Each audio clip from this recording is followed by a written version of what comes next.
31 August 2025 रोजी 38 वर्षीय television आणि बॉलिवूड अभिनेत्री प्रिया मराठे यांनी कर्करोगाशी दीर्घ लढाईनंतर जगाचा निरोप घेतला। तिने तिच्या आयुष्यातील 8 वर्षांहून अधिक काळ या आजाराशी झुंजत घालवला, परंतु परिस्थिती कितीही कठीण असली तरी ती मोठ्या संयमाने आणि धैर्याने पद्धतशीरपणे त्यावर उपचार करत राहिली। तिने पहाटे 4 वाजता मुंबईतील मीरा रोड येथील तिच्या घरी अखेरचा श्वास घेतला, ज्यामुळे तिच्या चाहत्यांना आणि संपूर्ण मनोरंजन जगाला मोठा धक्का बसला।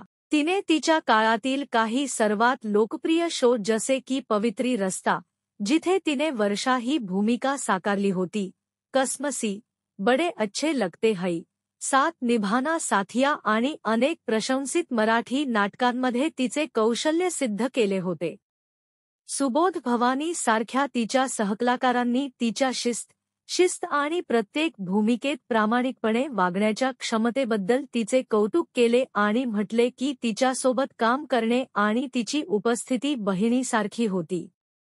तिचे सहाय्यक पती शंतनू मुघे यांनी तिच्या वैवाहिक जीवनात प्रत्येक पावलावर तिला साथ दिली, जे प्रत्येक दुःखात तिच्या पाठीशी उभे राहिले। आज टेलिव्हिजन जग एका प्रतिभावान, दयाळू आणि उत्साही व्यक्तीच्या निधनाने दुःखी आहे आणि त्याच्या आठवणी, त्याची कला आणि त्याची आवड चाहत्यांच्या आणि सहकाऱ्यांच्या हृदयात नेहमीच जिवंत राहील।